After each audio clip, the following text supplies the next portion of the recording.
So what's up guys, it's Ash here and welcome back to a brand new video. In today's video guys, we've got some custom tactics and player instructions for the 4-1-2-1-2 narrow formation. But just before we get started guys, please be sure to drop this a thumbs up as it does really help me out. It's team of the season, so if you guys need any coins, make sure you check out MMOXP.com. Their link is down in the description. They're fast, cheap and reliable, and if you use my code Rema, you can get yourself a nice 5% discount. Okay guys, so starting off with the custom tactics. For the defensive style, I like to have this on balance. This is because it gives you the greatest control of your defense, where when you need to apply pressure, you're able to do so, and then when you want to drop off and be a little bit more passive, you're also able to do that. Having this on balance is super important in my opinion, because the other defensive styles are very one-dimensional and you have to play it a specific way with them.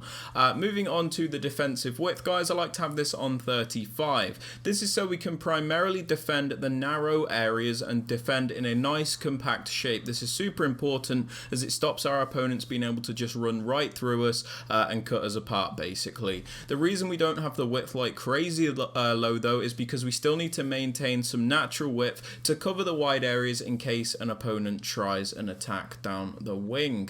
Moving on to the depth guys, I like to have this on 60. This is because it's a nice balanced defensive line. We're not constantly getting pinned back with a super deep defensive line, so we're not inviting loads of pressure on us all the time, and on the flip side we don't have it really high either to the point where one through ball will completely cut us apart. So I like to go for something in between, so sometimes we can defend a little bit deeper, other times we can press higher and win the ball back up there. Moving on to build-up play guys, I suggest having this on balance. This is because it's the most consistent and controlled form of build-up. It also allows you to play multiple styles in the same game, if that makes sense. Basically what I mean by this is if you have slow build-up on, for example, you can't try and then play a little bit quicker with that if you want, because that's not the way the style works. The same way if you try to play slowly with fast build-up, that wouldn't really work either, because obviously it's fast build-up. So balance, you can kind of pick and choose when you want to play slower and faster. So I just really like that choice in my preference. Moving on to chance creation guys, I like to have this on direct passing. This is because it's by far the most meta option in the game. Basically your attacking players will bunch up against the defenders, so you can do these really overpowered 1v1 isolation plays. Players also make the extra movements in the box so you can get off that extra pass to guarantee the goals. Direct passing, super important in my opinion. Moving on to the width guys, I like to have this on 40. The reason for this is I don't like to have it too low because it feels like your players are stuck on top of each other. They feel way too close together, and on the flip side I don't like having it super high either, otherwise it feels more like a wide formation. So I kind of like to go for something like 40 so it doesn't feel too narrow and it doesn't feel too wide.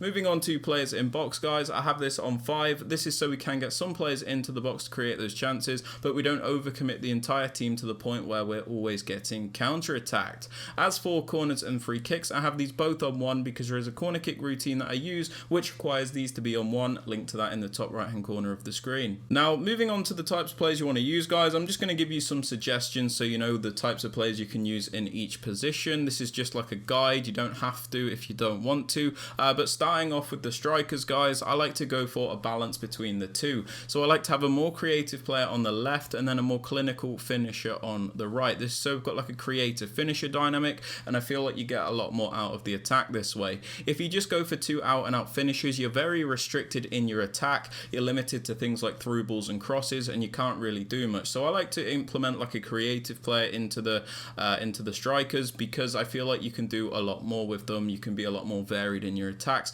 and I really do enjoy that.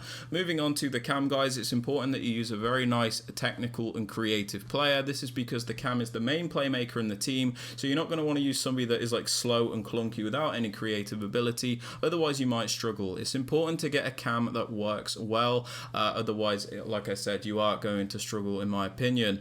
Moving on to the right centre mid, I suggest using a more box-to-box style player. This is somebody that's going to attack and defend, so I would suggest somebody with a high work rate if you can get it, as you get the maximum contribution in attack and defence. I would suggest somebody with a nice well-rounded card so they are capable of doing a bit of everything.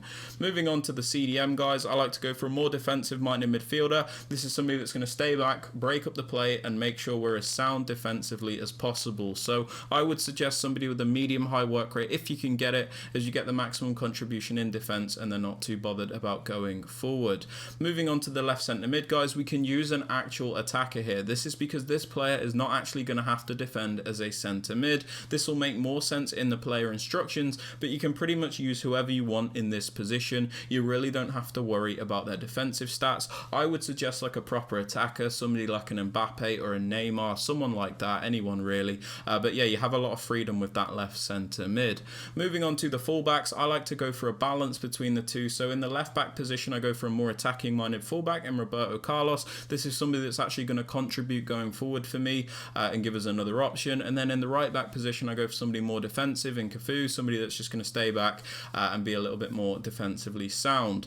Yeah, again, you guys don't have to copy that if you don't want, but I would suggest a nice balance in defense. As for the actual centre backs, these just need to be the meta players. These are obviously fast players, strong players, players with a medium high work rate. You know the types of defenders you should be using. As for the goalkeeper, it really doesn't matter because they're all terrible in this game. Now, moving on to the player instructions, guys, on both the strikers, I like to have them on stay central and mixed attack. We have them on stay central because we don't want them drifting off into the wide areas. They are our strikers, so we do need them to be in the middle. We need them to be in the correct position. It's super important that we don't have them drifting off super wide. And I also have them on mixed attack as opposed to getting behind, because I feel like you get a lot more out of the players on mixed attack. When you have them on getting behind, they always make the same one-dimensional runs and they don't do too much. It's very predictable, but when you put them on mixed attack, they get more involved in the build-up, they make more dynamic movements, and I feel like it's just a lot easier to attack.